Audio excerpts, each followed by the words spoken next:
रूप पाहता लोचनी, रूप पाहता लोचनी, रूप पाहता लोचनी, रूप पाहता लोचनी,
यासाठी केला होता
शेवट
याजसाठी केला होता अट्टाहास, शेवटचा देश गोड बाबा, आता निश्चिंतीने पावलो विसावा, खुंटली या धावा तृष्णेची या, कवतो कवाटे झाली या वेचाचे, नाम मंगळाचे तेने गुणे, आता निश्चिंतीने पावलो विसावा, खुंटली या धावा तृष्णेची या, तुका म्हणे मुक्ती परिनिली नोवरी, आता दिवस चारी खेळी मिळी, आता निश्चिंतीने पावलो विसावा, खुंटली या धावा तृष्णेची या, समचरण सरोजम सांद्र नीलांबुदाभम, जगन निहित पाणी मण्डनं मण्डनानां, तरुण तुलसीमालां कंदरं कंजनेत्रं, सदैधवलहासं विठ्ठलं चिन्तयामि।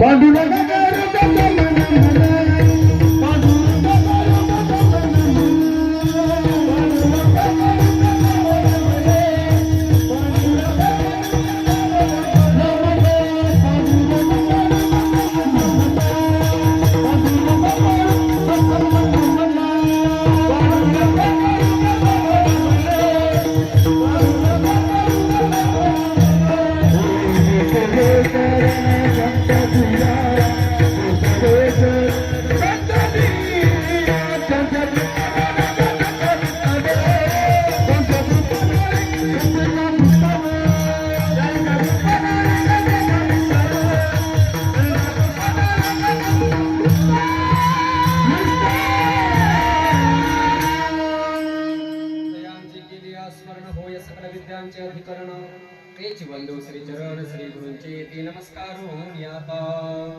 ओम नमो ज्ञानेश्वरा करुणाकरा दयाला, पंचानुग्रहला दिलोपा पंचानुचराचरी, ते कला कुसरी काही चलेणे गुणतो वचने अति भाविका, एका जनार्दनी तुमचा दास त्याचे आस पुरवावी, आता अभिनव वाग्विलासिनी, जे चातुर्यार्थ कला कामिनी, ते शारदा विश्वमोहिनी नमिनी मिया, आपुलिया स्नेहाची वागीश्वरी, जरी मुकया ते अंगीकारी, तरी तो वाचस्पती से करे प्रबंध होडा, आता कृपा भांडवल सोडी, भरे माझी मतीची पोतडी, करी ज्ञान पद्य जोडे थोरा विमाते विठाला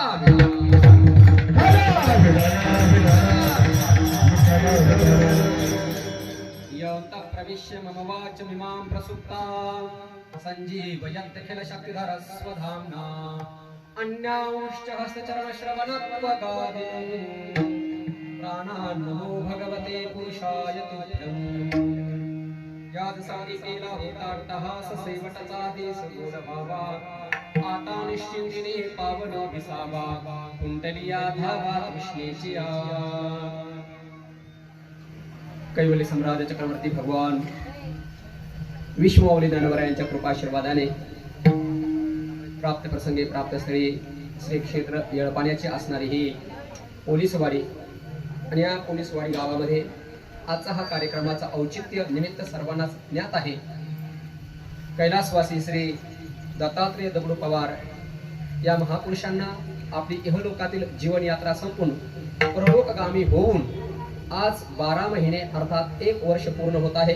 त्यांच्या या प्रथम पुण्यस्मरणाच्या निमित्तानं या पवार परिवारातील त्यांचे जे काही परिवारातील अत्यष्ट नातेवाईक मंडळी आहेत, त्या सर्वांनी एकत्रित येऊन यांना आदराची आदरांजली, श्रद्धेची श्रद्धांजली, भावाची भावांजली समर्पित करण्याकरता एवढा देखणा सोहळा या ठिकाणी आयोजित केला, आणि त्या सोहळ्याच्या निमित्तानं आजची ही कीर्तनाची सेवा माझ्या वाट्याला आलेली आहे। कीर्तनाचं माध्यमातून ज्ञानाचं प्रगटीकरण करण्याकरता, शब्द ब्रह्माचं प्रगटीकरण करण्याकरता या ठिकाणी मी प्रस्तुत उभा आहे। पण कीर्तन म्हणल्याच्या नंतर हा एकट्याचा खेळ नसतो। लावणे मृदंग, श्रुते ताल घोष, मृदंग लावण्याकरता, तो वाजवण्याकरता, श्रुतीमध्ये विणा लावण्याकरता, तो वाजवण्याकरता, गाण्याकरता जे काही महान महान ऋषितुल्य असणारी दिग्गज वारकरी संप्रदायातील श्रेष्ठ मंडळी या ठिकाणी उपस्थित आहेत. त्यामध्ये मृदुंगाच्या साथीवरती हरिभक्तपरायण महाराष्ट्रामध्ये ज्यांची ख्याती आहे, ज्यांचा मृदुंग बोलतो असे साक्षात ओंकार स्वरूप असणारे ओंकार महाराज या ठिकाणी उपस्थित आहेत. त्याचप्रमाणे हरिभक्तपरायण ज्यांनी चाल समोर गायली, हरिभक्तपरायण पवन महाराज, म्हणजे जसा पवन वाहतो तसे त्याचे स्वर देखील अतिशय नितळप्रमाणे वाहतात असे हरिभक्तपरायण पवन महाराज. त्याचप्रमाणे त्यांना पाठीमागे ज्यांनी साथ केली हरिभक्तपरायण रिंकेश महाराज हेही या ठिकाणी उपस्थित आहेत. आणि आपल्या सर्वांना परिचित असणारे, आपल्याच सर्वांना परिचित नसणारे, अख्ख्या महाराष्ट्राला परिचित असणारे, महाराष्ट्रालाच नाही तर जिथं जिथं आध्यात्मिक क्षेत्राचे केंद्र चालतात त्या प्रत्येक केंद्रामध्ये ज्यांचं नाव पोहोचलेलं आहे अशा हरिभक्तपरायण, ज्यांचं जीवनज्ञानी रूप झालेलं आहे अशा हरिभक्तपरायण नामदेव महाराज, त्यांचं नाव नामदेव आहे आणि त्यांच्या नामामध्ये सुद्धा नावाप्रमाणेच प्रेम आहे. पंढरपूरचे जे नामदेव महाराज होते त्यांना सगळ्या साधू संतांनी उपाधी दिली होती, म्हणजे एक पदवी दिली होती. नामदेव महाराजांच्या नावाच्या पुढे प्रेममूर्ती लावतात. असं साक्षात तुम्ही प्रेम स्वरूपच आहात. विठाला विठाला. आणि केवळ मी त्याचं नाव नामदेव आहे म्हणून मी त्यांना प्रेम मूर्ती म्हणतो अशाचं काय प्रकरण नाही बरं. हे आम्ही स्वतः अनुभवलेला विषय तुम्हाला सांगतो. आम्ही अष्टदशा असतो आळंदीमध्ये, पूजनीय डॉक्टर बाबा आळंदीमध्ये अष्टदशा करतात आणि त्या अष्टदशाच्या निमित्तानं कधी कधी महाराज येत असतात तिथे. एकदा मी म्हणजे या गोष्टीला झाली आता 7-8 वर्षी, मी तेव्हा लहान होतो, नुकतंच शिकत होतो. त्यावेळेला अष्टदशाच्या त्या हॉलमध्ये तिथंच खायचं आणि तिथंच झोपायचं, रूमवर जायचंच नाही मी 15 दिवस. आणि महाराज तिथं विश्रांती करण्याकरता यायचे. 2-3 दिवस मी पाहायचो. रोज सकाळी ते उठले की मी आंघोळीला बाथरूम मध्ये गेलो ती माझ्या पाठीमागे यायची आणि मला आंघोळ घालायची. मी म्हणायचं बाबा मला आंघोळ का घालता? ते म्हणले अरे तू एवढ्या लांबून घर सोडून आई वडील सोडून इथं आलास, तुला आंघोळ घालणारा माझ्याशिवाय दुसरं कोण आहे? विठाला पंढरपूरच्या नामदेव महाराजांनी विठ्ठलाला आंघोळ घालावी, त्याला खाऊ पिऊ घालावं, तसा आळंदीतल्या आमच्यासारख्या विद्यार्थ्याला खाऊ पिऊ घालून त्यांना आंघोळ घालण्याचं काम नामदेव महाराज आळंदीत करतात. म्हणून ते खरोखर प्रेम मूर्ती आहे. त्याचप्रमाणे आपल्या वाडीतील, गावातील, परिसरातील सर्व टाळकरी महाराज मंडळी, समोर उपस्थित असणारे सर्व श्रोते मंडळी, भक्तिमती माता, सिस्टीमवाले, पेटीवाले, आपल्या सर्वांच्या सहकार्याने माझे गुरुवरे डॉक्टर बाबा जशा पद्धतीने मला बुद्धी देतील आणि माझ्या अंतःकरणामध्ये बसून या अभंगाचे भाव प्रकट करतील तशा पद्धतीने या अभंगावरती मी चिंतन करण्याचा प्रयत्न करणार आहे. चिंतन या शब्दाच्या खाली अंडरलाईन करा. विठाला अभंग जो सेवेकरता आपल्या समोर घेतलेला आहे ना, हा अभंग जो जगद्गुरु तुकोबरायांच्या गाथेतील हा अभंग आहे. या अभंगाच्या माध्यमातून जगद्गुरु तुकोबराय आपल्या जीवनामध्ये आपल्याला निश्चिंतता प्राप्त झाली. आणि निश्चिंतता प्राप्त होणे म्हणजे नेमकं काय? जगद्गुरु तुकोबराय म्हणतात वासना निवृत्त होणं म्हणजे निश्चिंतता प्राप्त होणं आहे. जोपर्यंत वासना म्हणजे काय? इच्छा. वासना म्हणजे अपेक्षा. वासना म्हणजे हव्यास. एक झाली की दुसरी पूर्ती व्हावी, दुसरी झाली की तिसरी पूर्ती व्हावी. आणि मानवी जीवन प्राप्त झाल्याच्या नंतर हव्यास माणसाचा पूर्ण होत नाही, अपेक्षा पूर्ण होत नाही, वासना पूर्ण होत नाही. ज्ञानोबरायांचं उदाहरण दिलं ज्ञानेश्वरीमध्ये. माऊली म्हणतात अग्नीमध्ये जसं रॉकेट टाकल्याच्या नंतर किंवा इंधन टाकल्याच्या नंतर तो अग्नी जसा जसा भडकतो तशा तशा अंतःकरणातल्या कामना जेवढ्या जेवढ्या पूर्ण होतात तेवढ्या काम अंतःकरणामध्ये भडकतो. विठाला विठाला माऊलीने उदाहरण कसं दिलं बघा. भोगे काम वाढे जैसा इंधनी आगीचा हाकाक चढे. ज्ञानोबा 11व्या अध्यायामध्ये वर्णन करतात जसा इंधन अग्नीमध्ये टाकल्याच्या नंतर अग्नी वाढतच जातो तशा मानवी जीवनामध्ये जेवढ्या जेवढ्या अपेक्षा पूर्ण होत गेल्या तेवढ्या वाढत जातात. कल्पना करा, ज्या माणसाकडे काहीच नाही, रस्त्याने आता उन्हाचा पायी चालतो ना, त्याच्या अंतःकरणात इच्छा उत्पन्न होते कमीत कमी मला एक सायकल जर मिळाली तर बरं होईल. पहिली इच्छा ही असते. इकडनं तिकडनं त्याच्या अंतःकरणात त्याला सायकल प्राप्त झाली भाग्याने. कारण ज्ञानोबराय म्हणतात कुणाचं भाग्य काय असेल आणि कुणाला काय प्राप्त होईल काही सांगताच येत नाही. माणसाचं भाग्य माणसाला प्रारब्ध त्याला पुण्य देत असतं. अन्न मान धन हे तो आणि ज्ञानोबराय म्हणतात एखाद्या व्यक्तीचं जर भाग्य जर अनुकूल असेल ना, त्यांनी धंद्याला नुसती सुरुवात जरी केली तर पैशाचा पाऊसच पडतो त्याच्यावरती. आणि एखाद्या व्यक्तीचं जर अदृष्ट बदललं, अदृष्ट झाली या उदासू पालटे श्रीमंतीचा विलासू. आणि ज्ञानोबराय त्याकरता उदाहरण कोणाचं दिले? पौर्णिमे पाठे शितावसू पालटे जैसा. ज्ञानोबराय म्हणतात पौर्णिमा झाली की चंद्र जसा एका एका कलेने कमी कमी कमी कमी होत जातो, त्याला ओहटी लागते ना, तसं माणसाचा प्रारब्ध जर बदललं ना, किती मोठी गाडी असू द्या, किती मोठी घोडी असू द्या, किती मोठा बंगला असू द्या, किती पैसा असू द्या, हळू हळू हळू हळू हळू हळू सगळा ऱ्हास होऊन जातो. पण केव्हा प्रारब्ध जर बदललं तर, आणि एखाद्या व्यक्तीचं प्रारब्ध जर अनुकूल झालं, आताच्या भाषेत त्याला स्टार म्हणतात, एखाद्या व्यक्तीचे स्टार जर बदलले ना, तर मग त्यांनी नुसता चहाचा जरी धंदा चालू केला तर दिवसाला लाख रुपये कमवतोय तो. तुम्हाला उदाहरण प्रारब्धे जोडे देणे, प्रारब्धे जीवने माने, प्रारब्धे जीवने माने, प्रारब्धे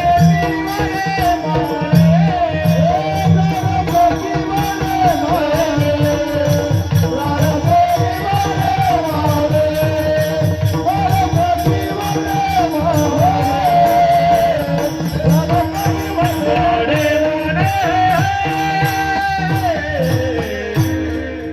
जगद्गुरु तुम्हाला सांगतात प्रारब्धानेच धन प्राप्त होतं आणि प्रारब्धानेच मान प्राप्त होतं माणसाचं. एक लक्षात ठेवा, जर तुम्ही आळंदी पंढरपूरची वारी करत असाल तर नातेपुते आपल्याला मुक्काम लागतो नातेपुत्याचा. त्या नातेपुत्याच्या अगदी बस स्टँडला लागून एक हॉटेल आहे बघा, त्या हॉटेलवरती त्याने कपबशीची टाकी बनवली. आपण वर शिल्लक टाकी बसवतो ना पाण्याकरता, त्या हॉटेलवाल्याने कपबशीची टाकीवर बसवली अशी सिमेंटची.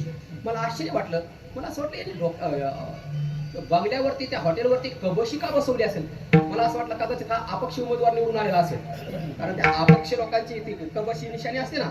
मला असं वाटलं कदाचित हा अपक्ष निवडून आला असेल, त्याची निशाणी यांनी बनवली असेल. पण कुतूहल अंतःकरणामध्ये, कीर्तनकाराच्या अंतःकरणात कधी काय कुतूहल उत्पन्न होईल सांगता येत नाही. मला ती कुतूहल उत्पन्न झाली, यांनी कबशी का ठेवली असेल. म्हणून एका मित्राला मी सोबत घेतलं, मला सगळे जरा वारी चालू होती, आम्ही पोहोचलो होतो. म्हणलं चला जाऊ जरा विचारतो या ना. ते मला कसं काय विचारायचं म्हणलं, त्याला काय बोलायला काय हरकत नाही. आम्ही त्याच्या गल्ल्यापाशी गेलो. आजच्या आता आम्ही कधी पेत नव्हतो, पण काहीतरी बोलायचं, काहीतरी घुसपट काढायचं म्हणून त्याच्याबरोबर बसलो. म्हणून 2 चहा द्यावं. त्याने चहा दिली. त्याने सांगितलं महाराज कुठून आला. म्हणलं आनंद देऊन आलो. म्हणे बरं बरं काय चाललंय. म्हणलं काही नाही, चहा पिण्याकरता आलो होतो. मग तुमचंच हॉटेल निवडल्याचं कारण सांगतो म्हणलं. ते मला काय कारण आहे. म्हणलं तुमच्या या बंगल्यावरती मला कबशी दिसली, ही कबशी तुम्ही का लावली हे मला विचारायचंय, म्हणून चहाचं निमित्त करून तुमच्या हॉटेलमध्ये आलो. तो म्हणला महाराज खरं सांगू का इमानदारीने. म्हणलं इमानदारीने सांग म्हणूनच आलोय बाबा, तो खोटं सांगावं म्हणून थोडाच मी या ठिकाणी आलो. तो म्हणला महाराज खरं सांगू का, 5 वर्षापूर्वी या ठिकाणी हातगाडीवरती स्टोवरती मी चहा विकायचो. काय म्हणला तो. 5 वर्षापूर्वी या जागेमध्ये हातगाडीवरती मी स्टोवरती चहा विकायचो. पण देवाने माझ्यावरती कृपा अशी केली, त्या चहा विकू विकू विकू विकू मी ही जागा विकत घेतली आणि 3 मजली इमारत बांधून इथं हॉटेल सुद्धा मीच टाकली. याचं कारण जर काय असेल तर हे प्रारब्ध म्हणतात. ज्ञानोबा उदाहरण देतात, तुम्ही कळते का पहा. माऊली म्हणतात भाग्याचे ने अडसे जैसे भाग्याचे ने. म्हणजे आमच्या नामदेव महाराजाला एवढं सुद्धा इकडे तिकडे जमत नाही.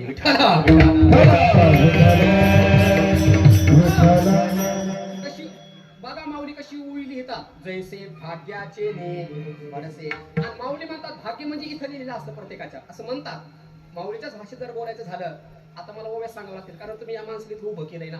तुम्ही जर यांना इथं उभं केलं नसतं तर मी थोडासा विषय बदलला असता. पण त्यांना इथं तुम्ही उभंच केलं, त्यामुळे आता 2 तास तुम्हाला फक्त ओव्याच ऐकायच्या. ज्ञानोबा ज्ञानेश्वरीमध्ये सांगतात, प्रत्येक व्यक्ती जन्माला आला का सटवीने त्याच्या इथं लिहून ठेवलं. कधी लिहिलं सांगा ओवी. 5ची सटवीची राती जैसी नविसंबीजी जीवी वाती तैसा ईश्वर निर्णय चित्ते वाहने. मग मी तुमचा चला आहे.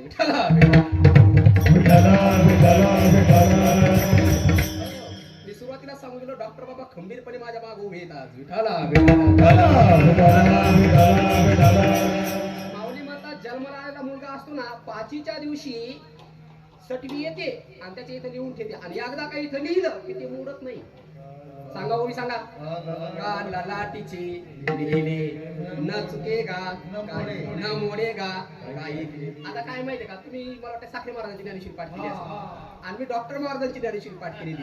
आणि ज्ञानेश्वरी मध्ये एवढे पाठ बी देत ना, ते शब्द मागे पुढे होणारच आहेत.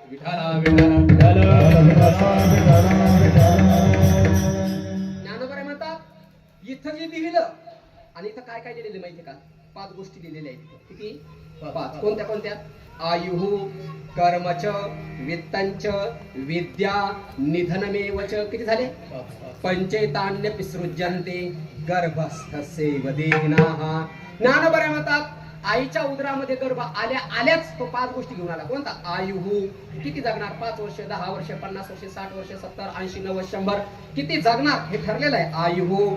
दुसरं कर्मंच. जन्माला आल्याच्या नंतर कोणतं कर्म करणार? चांगलं कर्म करणार किंवा वाईट कर्म करणार ते ठरलेलं आहे. तिसरं आहे वित्तांच. किती पैसा कमवणार? 1 कोटी, 2 कोटी, 4 कोटी, 5, 10, 50 किती कोटी कमवणार? ठरलंय वित्तांच. चौथा आहे विद्या. ज्ञानेश्वरी पाठ करणार का? गाथा पाठ करणार का? खिशे कापायचं ज्ञान शिकणार का? बांधू कोरायचं ज्ञान शिकणार? कोणतं शिकणार? विद्या ठरलेलं आहे अगोदरच. आणि सगळ्यात शेवटी सांगितलंय निधनमेवच. कधी मरणार, कुठे मरणार, कसं मरणार, या 5 गोष्टी व्यक्ती जन्माला येतानाच घेऊन आला आहे. विठ्ठला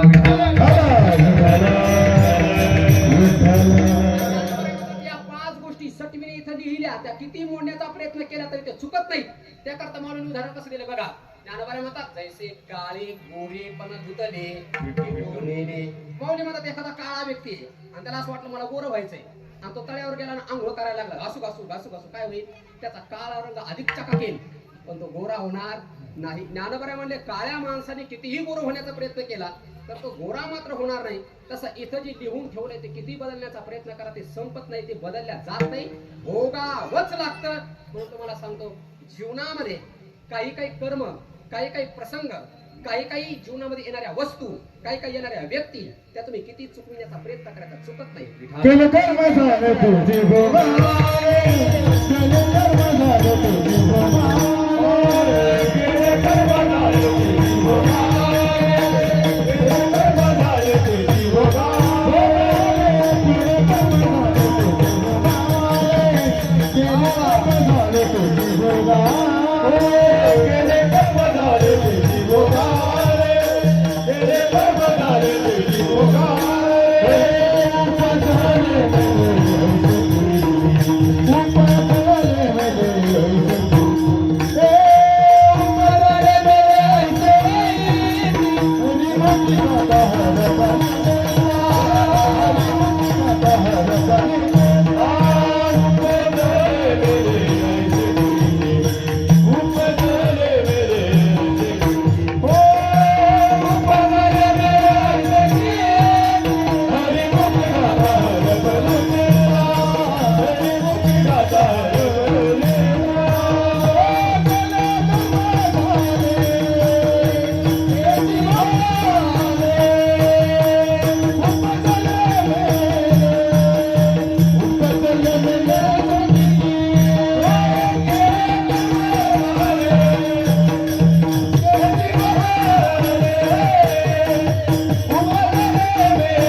सांगून ठेवलं बाबा केले कर्म झाले त्याची भोग आले. आता एक लक्षात ठेवा, वर्तमान काळामध्ये एखादा व्यक्ती जर विमानाने फिरत असेल तर हे त्याचा प्रारब्ध आहे. आणि हे प्रारब्ध निर्माण करणारा कोण आहे? ज्याचा तोच आहे. विनाकारण माणूस म्हणतो याच्यामुळे मला सुख झालं, विनाकारण माणूस म्हणतो त्याच्यामुळे मला दुःख झालं. पण एक लक्षात ठेवा, ज्ञानोबा 4थ्या अध्यायामध्ये वर्णन करतात बाबा या जगामध्ये कोणी कोणाला सुखही देत नाही आणि या जगामध्ये कोणी कोणाला दुःखही देत नाही. ज्याचं कर्म त्यालाच भोगावं लागतं. सुक्ती मोती व्याळी उख तैसा सज्ञानासी मी सुख दुःख तो अज्ञाना. पुरा ते 15व्या अध्यायात उभी आहे. विठाला विठाला वर्णन करतात वाचून देते घेते अनेक येत निभ्रांत नाही निश्चित. येत कर्माची फळसूचक मनुष्य लोकी. ज्ञानोबा म्हणतात ज्याने जसं कर्म केलं त्याला ते भोगावं लागतं. आणि त्याकरता माऊलीने उदाहरण दिलं, जर उंच डोंगरावरती आपण गेलो तर त्या डोंगरावरती आपण जर ओम रिटन आवाज आला की नाही त्याला प्रतिध्वनी आपण म्हणतो. आता हा प्रतिध्वनी जो कानावरती तुमच्या आला, कोणता आला? ओम. मी जर इथं ओम उच्चारलं नसतं तर तुमच्या कानावर आला असता का? नाही. उच्चारण केलं म्हणून कानावर आला. ज्ञानोबा म्हणतात कडिया तळवटी जैसा आपुलाची बोल किरीटी परिसाद होऊन उठी निमित्त योगी तैसा समस्त या भजना मी साक्षी भूत भय अर्जुना एक प्रतिभरी भावना आपुलाली. सोप्या स्पष्ट भाषेत सांगायचं झालं तर ज्ञानोबा म्हणतात जमिनीमध्ये जर भुई शेंगदाणे पेरले तर काय उगवेल? भुईमुगच येईल ना, त्याला शेंगाच लागतील ना. जर तुम्ही जमिनीमध्ये काठी जर येड्या बाबळी लावल्या तर त्याला काठीच येतील ना. तसं या मूर्ती लोकांमध्ये जे कर्म केलं तेच भोगावं लागतं.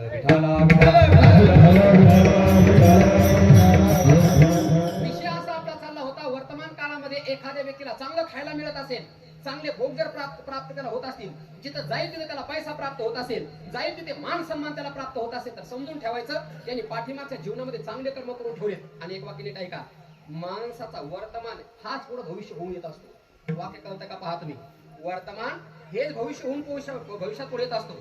सध्या जो व्यक्ती झोपला समजून घ्यायचं त्याचं भविष्य झोपी गेलं, आणि वर्तमान काळामध्ये ज्या व्यक्तीने प्रयत्न केला समजून घ्यायचं त्याचं भविष्य उज्ज्वल आहे. विठाला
पूर्वजन्मी सुकृती. तुमच्या भाषेत जर बोलायचं झालं तर एक मिनिट ऐका, ज्ञानेश्वर माऊलीने ज्ञानेश्वरी ज्यावेळेला लिहिली त्यावेळेला माऊलीचं वय किती आहे? 16 वर्षाचं. आणि 16व्या वर्षी माऊलीला किती भाषा येत होत्या? 56. आता तुम्ही सगळे सुशिक्षित लोक आहात, खरं सांगा, एखाद्या कितीही बुद्धिमान व्यक्तीने कितीही प्रयत्न करू द्या, कितीही अभ्यास करू द्या, रात्रंदिवस 24 तास अभ्यास करू द्या, वयाच्या 16व्या वर्षापर्यंत माणूस किती भाषा प्राप्त करू शकतो? किती भाषा शिकू शकतो? लय झालं तर 3 आणि फार झालं तर 4, याच्या पुढे जाऊ शकत नाही माणूस. पण ज्ञानोबाला वयाच्या 16व्या वर्षी 56 भाषा येत होत्या. आणि विशेष असा आहे, 56 भाषा एकत्रित करून ज्ञानोबा ज्ञानेश्वरी सारखा ग्रंथ सांगतात. पण ज्ञानोबाला विचारलं, माऊली वय वर्ष 16 आणि वयाच्या 16व्या वर्षी तुम्ही ज्ञानेश्वरी सारखा ग्रंथ लिहिता, आणि तोही ग्रंथ लिहित असताना भगवद्गीतेचा आधार घेता, आणि ती भगवद्गीता म्हणजे काही सामान्य आहे का? जेत वेदावती वेद, ज्या भगवद्गीतेला पाहिल्यानंतर वेद वेडे होतात, ज्या भगवद्गीतेचं ज्ञान पाहिल्यानंतर ते तर हरू मने निजे देवी जैसे का स्वरूप तुझे ऐसे हे नित्य नूतन देखीजे गीता तत्व. आणि या गीतेला मराठी भाषेमध्ये करणं म्हणजे माझं काम कसं ज्ञानोबा म्हणले माहितीये का? टीटीव्हीने समुद्राची खोली मोजलं. टीटीव्ही माहितीये ना, त्या टीटीव्हीची चोच केवढी, आणि ती टीटीव्ही आपल्या चोचीने समुद्राची खोली मोजायला गेली. आता शहाणपण आहे का वेडेपण आहे? हा वेडेपण आहे. तसं ज्ञानोबा म्हणले एवढा महान भगवद्गीता ग्रंथ आणि त्याला मी मराठीमध्ये करायला निघालो. आता हा मराठीमध्ये करणं किती अवघड आहे. ज्ञानोबा अशक्य कोटीतले 5 उदाहरणं देतात बघा. किती? 5. पहिलं उदाहरण ज्ञानोबाने दिलं, या आकाशामध्ये जेवढ्या चांदण्या आहेत त्या सगळ्या चांदण्या तुम्हाला चंद्र करता येतील. काय काय? आकाशातल्या चांदण्या चंद्र करणं सोपं का अवघड आहे? अवघड आहे, अशक्य आहे. पण ज्ञानोबा म्हणले आकाशातल्या सगळ्या चांदण्या तुम्हाला चंद्र करता येतील, पण भगवद्गीतेचा अर्थ मराठीत करता येणार नाही. दुसरं उदाहरण दिलं माऊलीने, 7 समुद्र आहेत, ते 7 समुद्र गोड नाही. रावण म्हणला होता मी खारा समुद्र गोड करेल, मेला पण नाही करता आला. ज्ञानोबा म्हणले एक समुद्र गोड नाही, 7ही समुद्र तुम्हाला अमृताने भरता येतील, पण गीतेचा अर्थ मराठीत करता येणार नाही. किती उदाहरण झाले? 2. तिसरं उदाहरण दिलं माऊलीने, ही पृथ्वी किती मोठी कुणालाच माहिती नाही, पण माऊली म्हणजे जसा आता या मंडपामध्ये तुम्ही मॅट टाकले की नाही आणि मॅट ही जमीन आंतरून घेतली की नाही, तसं ज्ञानोबा म्हणतात ही सगळी पृथ्वी तुम्हाला सोन्याच्या पत्र्याने मढवता येईल. आता शक्य का? अशक्य आहे. मारायला टेकलं तर बायकोच्या कानात डुलं घालता येणार आपल्याला, पण ज्ञानोबा म्हणतात आखी पृथ्वी तुम्हाला सोन्याच्या पत्र्याने मढवता येईल, पण भगवद्गीता मराठीत करता येणार नाही. किती उदाहरण झाले? 3. चौथं उदाहरण ज्ञानोबा देतात, या पृथ्वी तलावरती जेवढे झाड आहेत ते सगळे झाड तुम्हाला कल्पतरू करता येतील, पण भगवद्गीता मराठीत करता येणार नाही. किती उदाहरण झाले? 4. आणि 5वं उदाहरण कोणतं दिले माऊलीने? माऊली म्हणतात तुमच्या पोलीसवाडीमध्ये नाही, अख्ख्या पृथ्वीवर जेवढे दगड, जेवढे धोंडे, जेवढे गोटे आहेत ते सगळे दगड, धोंडे, गोटे तुम्हाला चिंतामणी करता येतील, पण भगवद्गीतेचा अर्थ मराठीत करता येणार नाही. आणि तो ज्ञानोबा करून दाखवतात. काय ताकद माऊलीत असेल याचा विचार करा.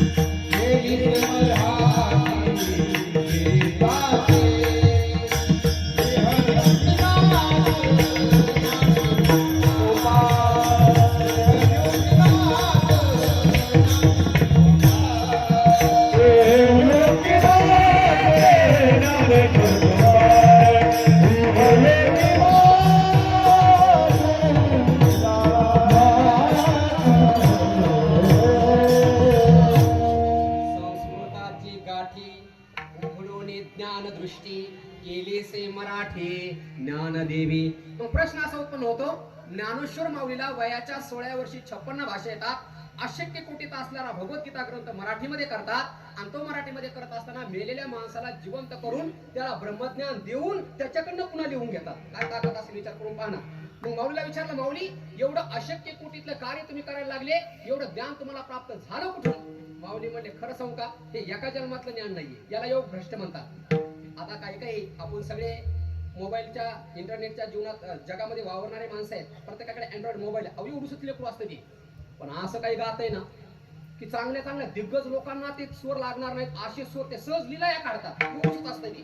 मग मला सांगा, एवढ्या कमी वयामध्ये एवढं ज्ञान त्याला प्राप्त झालं कुठून? याचा अर्थ असा आहे, आपण केलेला अभ्यास हा वाया जात नसतो. केलेला अभ्यास या जन्मातून पुढच्या जन्मात, पुढच्या जन्मातून त्याच्या पुढच्या जन्मात ज्ञानवराय वर्णन करतात. तैसे तसेची वाट न पाहता आणि वैसेची गावा न येता, बाळपणीची सर्वज्ञता वरी तयारी. काही काही पोरं असतात एवढी शिकत असतात पण महान महान होऊन जातात. याचा अर्थ असा आहे, पाठीमागच्या जन्मात त्यांनी अभ्यास केला पण त्या अभ्यासाचा फल घेण्याचा, उपभोग घेण्याच्या अगोदर त्याचं आयुष्य संपलं, त्याला मरावं लागलं, पण केलेला अभ्यास वाया गेला नाही. या जन्मामध्ये त्याला ती बुद्धी जशास तशी प्राप्त होते. तत्रतम बुद्धी संयोगम लभते पौर्वदेहिकम. ज्ञानबराय म्हणतात, पाठीमागच्या जन्मामध्ये जी बुद्धी ज्या ठिकाणी ज्याची संपली होती तीच बुद्धी या जन्मामध्ये आल्याच्या नंतर त्याला पुन्हा प्राप्त होते. मग हा जर नियम जर असेल, याला जर योग भ्रष्ट जर म्हणत असेल, तर आपल्याला आता वाटतं माऊलीने 16व्या वर्षी ज्ञानेश्वरी लिहिली. माऊली म्हणले, 16व्या वर्षी ही ज्ञानेश्वरी माझ्या मुखातून बाहेर पडण्याकरता मला किती साधना करावी लागली, मला किती तप करावं लागलं, मला किती अभ्यास करावा लागला. हा एका जन्माचा अभ्यास नाहीये. माऊली स्वतः सांगतात, माझी या सत्यवादाचे तप वाचा केली बहुत कल्प, तया फळाची ही महाद्वीप पातली प्रभू. ज्ञानोबा म्हणतात, अनेक जन्म. हे जर नाही कळलं तर सोप्या मराठी भाषेत सांगायचं जर झालं, आपल्याला कळेल अशा, माझी या सत्य बहुत सुकृताची मनोनी विठ्ठली आवडी. अनेक जन्माचं पुण्य ज्या वेळेला आपल्या अंतःकरणामध्ये जीवनात उद्दीपित होतं, त्यावेळेला असे ज्ञानाचे ग्रंथ मुखातून बाहेर पडतात किंवा देवाच्या नामस्मरणाविषयी प्रेम उत्पन्न होतं. विठाला विठाला एक निश्चित करा, असं पुण्य ज्या व्यक्तीच्या गाठीला असतं ना, त्या व्यक्तीने कोणतीही अपेक्षा करू द्या, त्याच्या सगळ्या इच्छा पूर्ण होतात. ज्ञानोबरांची उभी सांगतो, मी या जैसी जैसी या आशा केला तुमचा भरवसा, तो पुरवून जी बहुवसा आणि नो सुखा. माऊली म्हणले, मानवी जीवन जगत असताना मी ज्या ज्या अपेक्षा केल्या त्या माझ्या सगळ्या इच्छा पूर्ण झाल्या. माऊलीने पहिली अपेक्षा जर कोणती केली असेल तर रेडा बोलवण्याची, निवृत्तीनाथ महाराजांनी पूर्ण केली. माऊलीची दुसरी इच्छा होती पितृजीव घालण्याची, निवृत्तीनाथ महाराजांनी ती पूर्ण करून दाखवली. माऊलीची तिसरी इच्छा होती नेवाशामध्ये मस्जिद बोलवण्याची, निवृत्तीनाथ महाराजांनी पूर्ण करून दाखवली. माऊलीची पाचवी इच्छा होती मेलेल्या माणसाला जिवंत करण्याची, निवृत्तीनाथ महाराजांनी तीही करून दाखवली. एवढंच नाही, ज्ञानोबराय म्हणतात, ह्या भगवद्गीतेवरला ज्ञानेश्वरी ग्रंथ मी लिहिला, हा मी लिहिलाच नाही. माऊलीने उदाहरण कसं दिले पहा. माऊली म्हणतात, जुन्या काळात नवरात्रात किंवा गणपतीच्या काळात ते बाहुल्या नाचणारे लोक यायचे, त्याला कडसूत्रीचा खेळ म्हणायचे. तो सूत्रधार काय करायचा, छोटे छोटे दोरे घ्यायचा, आपल्या बोट्याला बांधायचा आणि ते धागे त्या खाली बाहुलींच्या हातापायाला बांधवायचा आणि तो बोट हलवायचा, खाली बाहुल्या नाचताना दिसायच्या. येड्या लोकांना असं वाटतं का बाहुल्याच नाचतात, बाहुल्या पूर्ण नाचत असतात का? बाहुल्या नाचत नाही, त्या बाहुल्यांना नाचणारा वेगळा असतो. तसं ज्ञानोबराय म्हणतात, नाचताना बाहुल्या दिसतात पण नाचवणारा दिसत नाही, तो वेगळाच असतो. तसं माऊली म्हणतात, ग्रंथ मी बोलताना तुम्हाला दिसतो पण मी बोलत नाही, मला बोलविणारे माझे निवृत्तीनाथ महाराज दुसरेचे आहेत. विठाला विठाला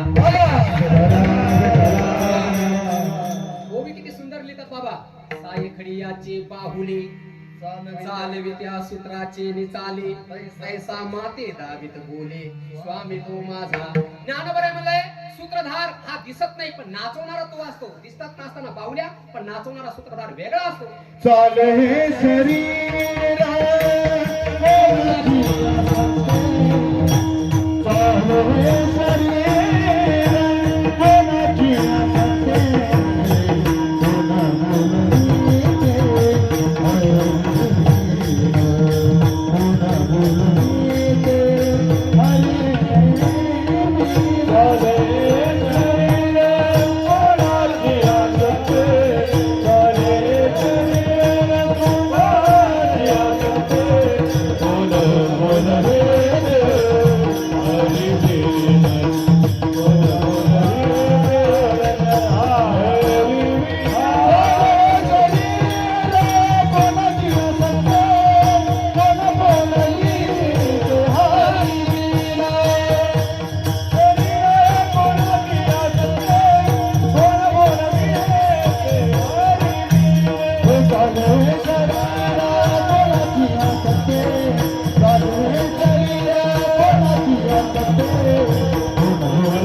मनाची असते कोण बोलवीते हरी वीणा. अरे हे शरीर चालवणार कोण आहे? तो परमात्मा आहे. तात्पर्य एवढंच आहे, आपल्या जीवनामध्ये ज्याही इच्छा उत्पन्न होतात ना, त्या इच्छा पूर्ण करण्याकरता पाठीमागे एक तर गुरु लागतात, तर संत लागतात किंवा भगवंत लागतात. अंतःकरणामध्ये उत्पन्न झालेल्या इच्छा एकतर गुरु पूर्ण करू शकतात, एकतर भगवंत करू शकतो, किंवा एकतर संत करू शकतात. म्हणून ज्ञानोबराय म्हणले, माझ्या सगळ्या कामना पूर्ण होतात याला कारण जर काही असेल, श्री गुरु सारिखा आस्था पाठी राखा इतरांचा लेखा. म्हणून माऊली म्हणजे मी जीही इच्छा करतो ती माझी सगळी इच्छा, माझ्या सगळ्या अपेक्षा पूर्ण होतात, कारण मी सामान्य नाही, मी निवृत्तीनाथ महाराजांचा शिष्य आहे. आणि माऊलीने उदाहरण दिलं, राजाची बायको म्हणजे राणी भीक मागण्याकरता शेजाऱ्याकडे जात असते का? तिला काय भीक मागण्याची गरज आहे का? ती राणी राजाची बायको आहे. राजयाची कांता काय भीक मागे मनाची आजोजे सिद्धी पावी. तसं ज्ञानोबराय म्हणतात, निवृत्तीनाथ महाराजांचा मी शिष्य असल्यामुळे आता माझी कुठलीही अपेक्षा, कोणतीही इच्छा असो, कोणती कामना असो, ती अपूर्ण राहत नाही, ती पूर्ण होते. आणि एक लक्षात ठेवा, ज्ञानोबराय म्हणले, तुमच्या जीवनात एक इच्छा असू द्या, 2 असू द्या, 10, 50, 1000, लाखो इच्छा असू द्या, सगळ्या इच्छा पूर्ण करण्याची ताकद या जगात जर कोणात असेल तर फक्त श्री गुरु मध्ये आहे. आणि त्याकरता माऊलीने 5 उदाहरणं दिले बाबा. पहिलं उदाहरण ज्ञानोबराय देतात, आणि पृथ्वी दयाची क्षमा ते 18व्या अध्यायामध्ये आलं जंगमा. तिथं माऊली सांगतात ते किती निवृत्तीनाथ महाराज माझ्या आतमध्ये राहत आहेत. मला फक्त एवढं सांगायचंय, गुरु जीवनामध्ये प्राप्त झाले की सगळ्या अपेक्षा पूर्ण होतात. आठवतात का? पाहता विठ्ठला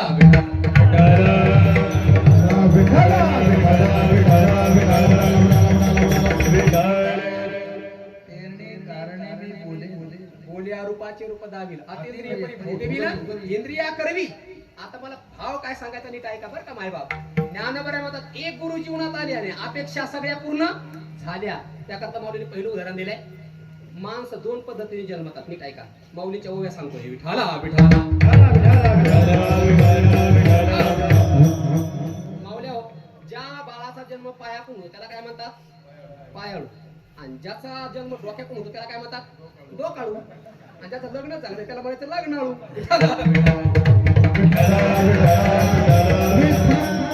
जन्माचे 2 प्रकार आहेत. जे पायातून जन्मतात त्याला पायाळू म्हणतात. आता ज्ञानोबराय म्हणतात, जो बाळ पायाळू आहे ना, माऊलीची उभी प्रमाण सांगतो, अगोदर ऐका. माऊली म्हणतात, जे पायाळू बाळ जन्माला आलं ते ठरलेला काळ असतो का, ठराविक कालावधी.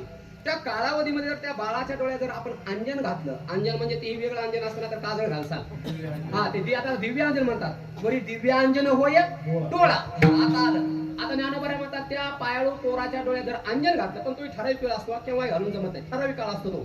त्या कालावधीत जर त्याच्या डोळ्यामध्ये अंजन घातलं तर ज्ञानोबराय म्हणतात, ते पोरग पोलीस पाठ वस्तीला जरी बसलेलं असलं तर आळंदीत कुठं धन लपून ठेवले ते त्याला दिसतं.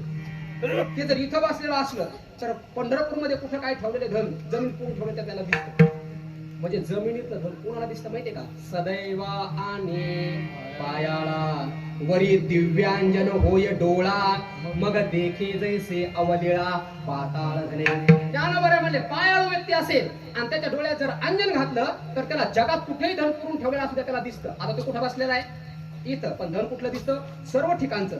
तसे एक श्री गुरु जीवनामध्ये ज्याला प्राप्त झाले त्याच्या सगळ्या कामना पूर्ण होतात. विठाला आठवतंय का? जैसे डोळ्या अंजन भेटे ते वेळे दृष्टीस फाटा फुटे मग वास पाहिजे तीर्थ प्रगटे महानिधी.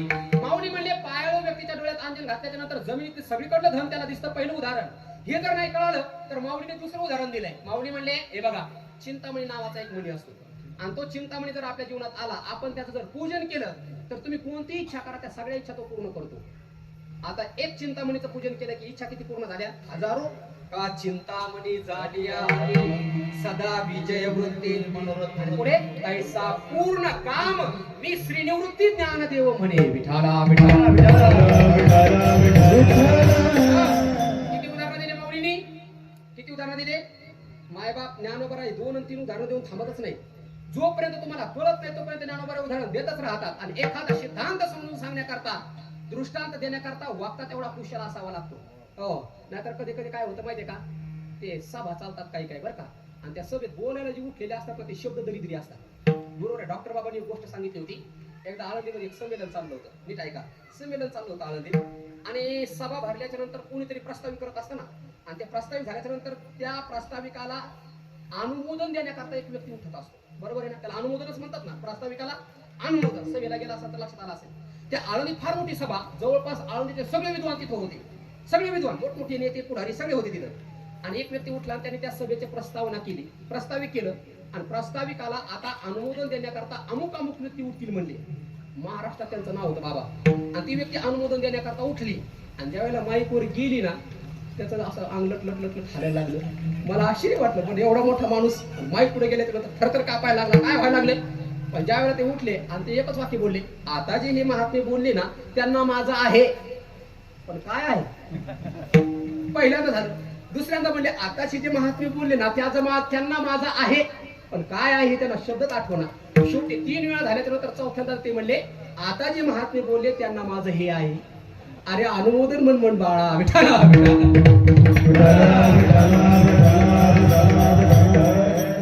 सांगतो, एखादा भाव अभिव्यक्त करण्याकरता अंतःकरणामध्ये शब्दाची अभिव्यक्ती होणं हे फार श्री गुरुच्या कृपेचं कार्य आहे.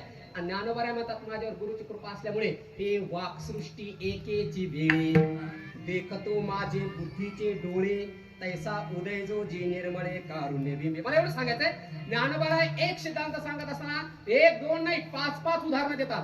आणि उदाहरण द्यावं फक्त ज्ञानोबा यांनीच. ज्ञानदेव सांगे दृष्टांताची मात, साधुचे संकटी सर्व पाय, साधुचे संकटी सर्व पाय, साधुचे संकटी सर्व पाय, साधुचे संकटी सर्व पाय,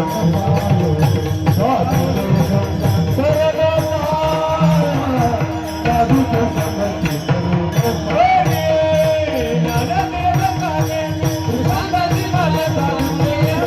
सर्व पाय, साधुचे संकटी सर्व पाय.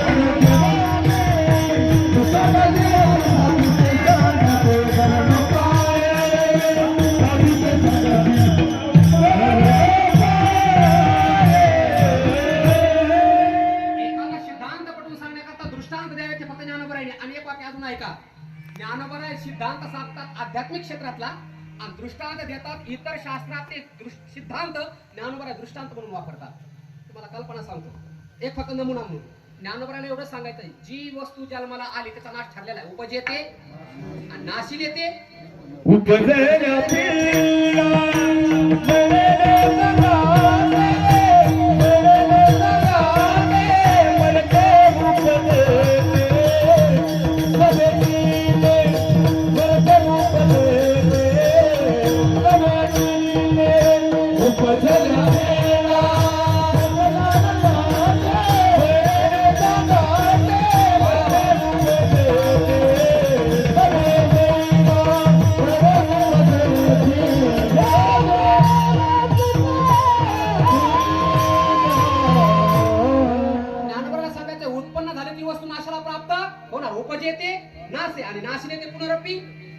आध्यात्मिक क्षेत्रातला सिद्धांत संपला.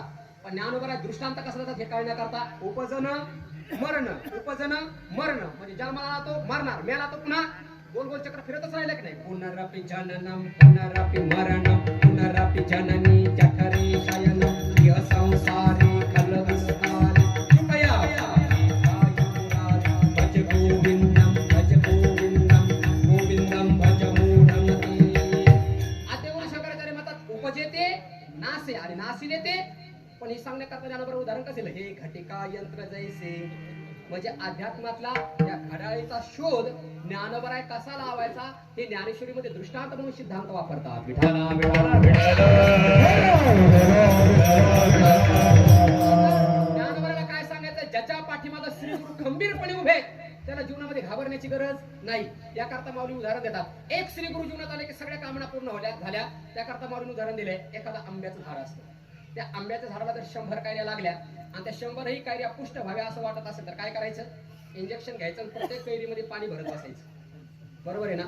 मग शहाणा माणूस काय करतो, त्या झाडाच्या मुळाला पाणी टाकतो. आता माऊली कसं सांगतात पहा, पाणी टाकायचं कुठं झाडाच्या मुळाला. पण नुसते फळ पुष्ट झाले का, पाणी टाकलं झाडाच्या मुळाला. पण ज्ञानोबा म्हणजे त्या झाडाचा बुंदा पुष्ट झाला. नुसतं खोड पुष्ट नाही झालं, त्याच्या फांद्या पुष्ट झाल्या. नुसत्या फांद्या पुष्ट नाही झाल्या, त्याचे पानं पुष्ट झाले. नुसते पानं नाही पुष्ट झाले, त्याचे फळं पुष्ट झाले, त्याचे फुलं पुष्ट झाले. पण ज्ञानोबाराय म्हणजे पाणी कुठं टाकलं? मुळाला. पाणी टाकलं मुळाला आणि अख्खं झाड टवटवीत पुष्ट झालं. तसं ज्ञानोबाराय म्हणतात एका श्री गुरुची सेवा केली की सगळ्या कामना पूर्ण होतात.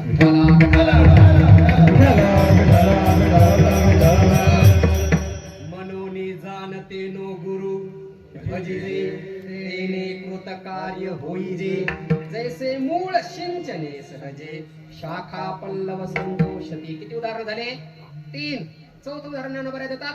एकाच आंघोळीमध्ये जर तुम्हाला सगळ्या तीर्थाचं स्नान करायचं असेल, आता सगळ्या तीर्थाचं स्नान एका आंघोळीत करणं सोपं आहे का? पण ज्ञानोबाराय म्हणजे एक अशी आंघोळ आहे, ती आंघोळ केल्याच्या नंतर केवळ फक्त मूर्ती लोकांच्या तीर्थाचं नाही, तर स्वर्गातल्या लोकांच्या तीर्थाचं नाही, पातळ्यातल्या नाही, एक आंघोळ केल्याच्या नंतर त्रिलोक्यातल्या तीर्थाचं स्नानाचं पुण्य तुम्हाला प्राप्त होणार. पण ते आंघोळ कुठे? जैसे तीर्थे जी त्रिभुवनी. का बर का काका म्हणायचं? मग काका विठाला तीर्थे जी त्रिभुवनी ती घडते समुद्रावगाहनी. नातरी अमृत रसा स्वादने रस सकळ तैसा कुडत कुडती तोची मिया आम्ही बनलेला. पुढे काय म्हणले? जो अभिलषित मनोरुची पुरविता माझा किंवा पुरविता तो काही घ्या. पण ज्ञानोबाराय म्हणतात माझ्या सगळ्या अपेक्षा पूर्ण झाल्या. याला कारण जर कोण असेल तर ते माझे पूर्व आहे. तसं इथं या अभंगामध्ये जगद्गुरु तुकोबाराय म्हणतात माझ्या सगळ्या कामना परिपूर्ण झाल्या. याचं कारण जर काही असेल तर अभंगाचं 3रं चरण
जगद्गुरु तुकोबाराय म्हणतात मी सगळ्या अपेक्षा माझ्या पूर्ण झाल्या. आता एकही इच्छा माझ्या अंतकरणामध्ये राहिलेली नाही. पण याचं कारण जर काय असेल तर नाम मंगळाचे. माझ्या मुखामध्ये नामस्मरण आहे म्हणून. आणि अपेक्षा माणसाच्या केव्हा पूर्ण होतात माहितीये का? माणूस मारायला टाकला तरी इच्छा पूर्ण होत नाही. केस पिकले, दात पडून गेले, अंग जर्जर झालं. अंगम गलितम फलितम मुंडम दशनविहीनम चातम कुंडम वृद्धो याति गृहीत्वादंडम तदपि न मुञ्चति आशा कुंडम. आद्यगुरु शंकराचार्यांनी सांगितलं केस पिकले, इच्छा संपल्या का? नाही. दात पडले, इच्छा संपल्या का? नाही. अंग थरथर कापायला लागलं, काठी घेऊन चालायला लागला, अंग इच्छा संपल्या का? नाही. मान हलायला लागली, इच्छा संपल्या का? नाही. पूजनीय आनंद आश्रम स्वामी विनोदानी सांगायचे, तुम्ही ऐकले की नाही मला नाही माहिती, पण पूजनीय स्वामीजी महाराज सांगायचे माणस संसार करून करून दमले का? माथरीची मान हालते, माथऱ्याची हालते, फक्त तर म्हातारीची मान उभी हालते म्हणे आणि म्हातारीची मान आडवी हालते. याचं वर्म अनाथ आश्रम स्वामीजी सांगायचे. म्हातारीची मान उभी का हालते? कारण तिला आयुष्यभर सवय लागलेली असते. तेल आणा, डाळ आणा, अमुक आणा, तमुक आणा, आणि याची मान आडवी हालते का? हा आणून आणून दमलेला असतो. म्हातारपणी म्हातारी म्हणते या ना संसार करू. तो म्हणतो नको, जिरली आता माझी.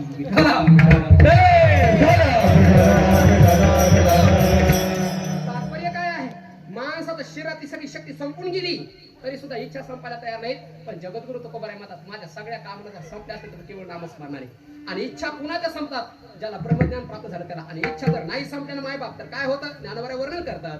ते इच्छा ही कुमारी झाली, ती कामाच्या तारुण्या आली. आता लय मोठ्या ओव्या आहेत बरं का त्या, पण प्रकरण एवढं छान आहे ना मायबाप. त्याला त्या 15-20 ओव्याचं प्रकरण ज्याला कळालं ना, जीवनात तो इच्छाच ठेवणार नाही कोणती. विठाला ज्ञानोबाराय एवढं सुंदर इच्छा द्वेष समुत्थेन द्वंद्व मोहेन भारत या श्लोकाचं वर्णन करत असताना ज्ञानोबाराय म्हणतात ते तर इच्छा ही कुमारी झाली, ती कामाच्या तारुण्या आली, ते तर द्वेषेशी मांडली वराडेक. तया दोघास्तव जन्मला ऐसा द्वंद्व मोह जो झाला, तो अजयाने वाढविला अहंकारे. जो धृतीशी सदा प्रतिकुळू नियमाही नागवेची स्थळू, जो आशारशे द्वंद्विलू झाला साता असंतोष्टीची मदिरा.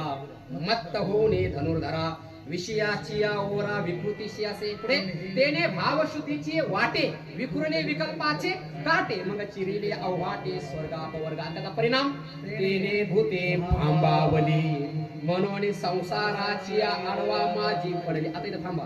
आणि ज्ञानोबाराय म्हणतात ज्याच्या अंतःकरणामध्ये इच्छा उत्पन्न झाली त्याला काय प्राप्त होतं? मग महादुःखाची घेतली दांडियावरी.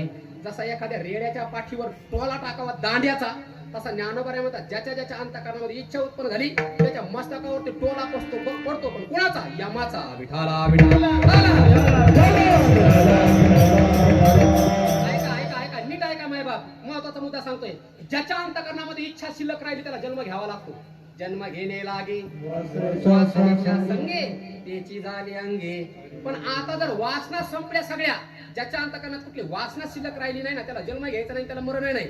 तो परमात्मा स्वरूपाला प्राप्त होतो. बीज भाजून केली नाही आम्हा जन्म मरण नाही. इच्छा जर जीवनामध्ये असतील तर पुढचा जन्म ठेवलेला आहे. जर इच्छा जर नसतील तर समजून घ्यायचं तुम्ही परमात्मा स्वरूपाला प्राप्त झालात. विठाला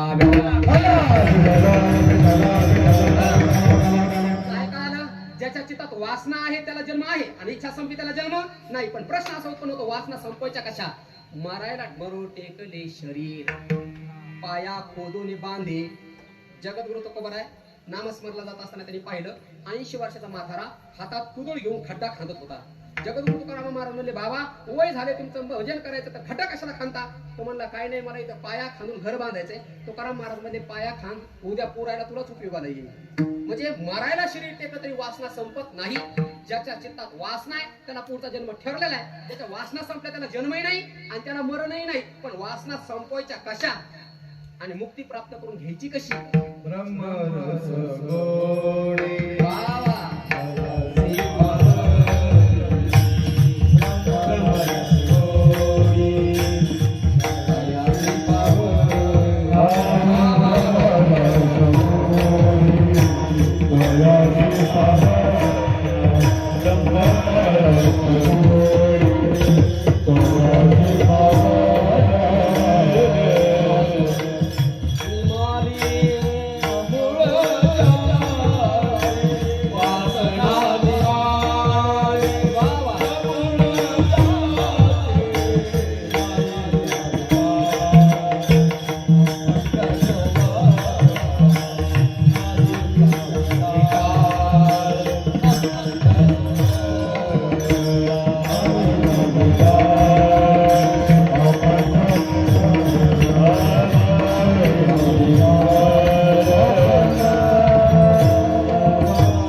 वासना त्याला जन्म घ्यावा लागतो आणि ज्याच्या अंतःकरणात वासना नाही त्याला जन्म नाही.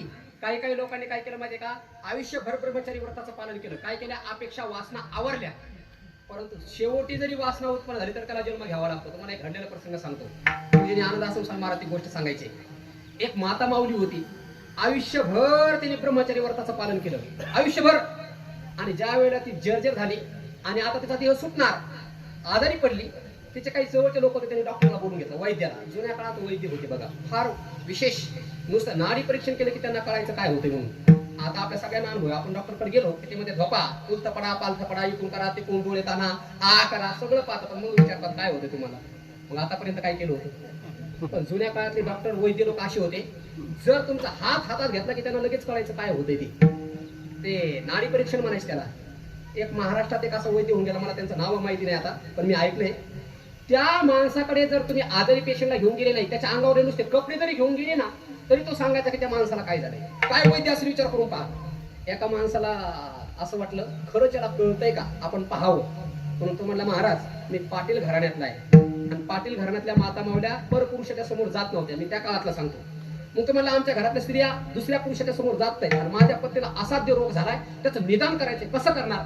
तर म्हणला, एक काम कर, तुझ्या पत्नीला पलीकडच्या खोलीत बसव, तिच्या हातामध्ये एक दोरा दे, एक धागा दे, आणि तो धागा माझ्या हातामध्ये दे, त्या धाग्यावरनं मला कळेल की तिला काय झालंय, काय बुद्धी असेल, काय ज्ञान असेल, विचार करून पहा. तर मला सगळ्यात सोपं भारी काम आहे.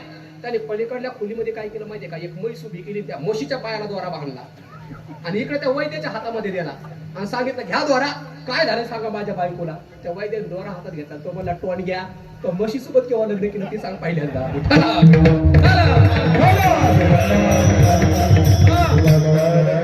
विनोदाचा भाग सोड, हा विनोद नाही, ही वस्तुस्थिती आहे. त्या माता माऊलीने आयुष्यभर भजन केलं, ती म्हातारी झाली, आणि शेवटी ती आता जाणार.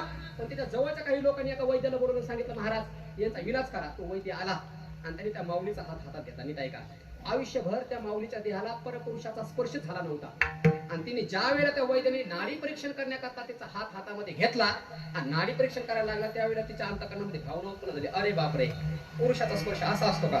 आणि भावना उत्पन्न झाल्याबरोबर तिचा देह पडला, ती मेली. पुढचा जन्म आयुष्यभर भजन केलं, पण मरताना चुकीची भावना उत्पन्न झाली. पुढचा अख्खा जन्म तिला वेश्येचा घ्यावा लागला. अख्खा जन्म वेश्यामध्ये घालवल्याच्या नंतर मरताना ती पिंगला वेश्या राघव म्हटली आणि परमात्मा स्वरूपाला प्राप्त झाली. विठाला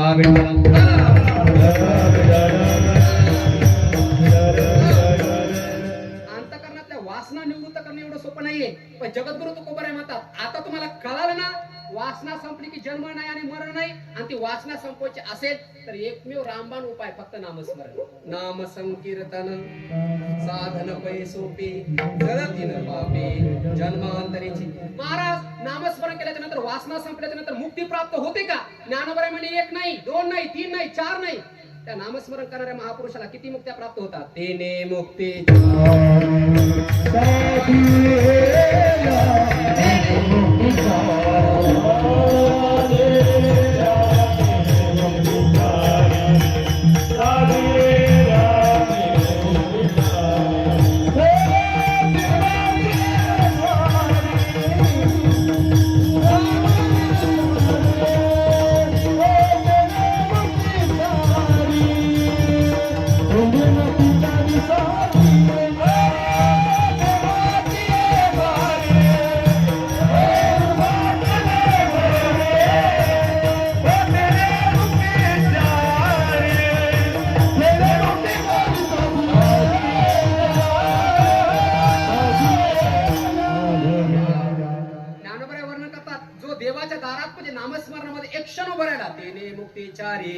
साधेल्या. आता एक लक्षात ठेवा, आजचा हा जो श्राद्धाचा कार्यक्रम आहे, हा कशा करता चाललाय, जी दिवंगत आत्मे परमात्मा स्वरूपाला प्राप्त झालेले त्यांच्या मुक्ती करताच असतं की नाही हे सगळं.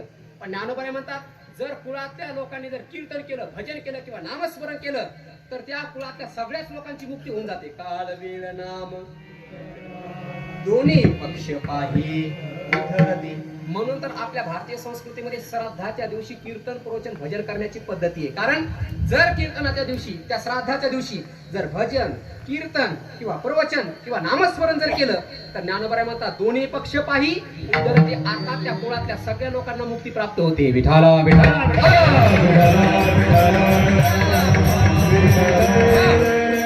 प्रश्न असा उत्पन्न होतो, मुक्ती ज्याला प्राप्त करायची त्याच्या जीवनात पाप चालतं का बाबा. नीट आहे का, महत्वाचा मुद्दा सांगतो. ज्याला मुक्ती प्राप्त करून घ्यायची त्याच्या जीवनामध्ये पाप चालतं का? पण ज्ञानोबा म्हणतात पाप चालत नाही. हे जरी खरं असलं तर नामस्मरण केल्याच्या नंतर तुमच्या जीवनात ते सगळे पाप जळतात. किती पाप असू द्या, पर्वता प्रमाणे पातक करणे वज्र लेप होणे, आणि ते पाप जळून जातात. ज्ञानोबांनी कसं उदाहरण दिले, हरी उच्चारणी अनंत पाप राशी जातील लयाशी. कसे जळतात पाप त्याकरता माऊलीने उदाहरण दिलंय. तृणाग्नी मिळे समरस झाले तैसे नामे केले.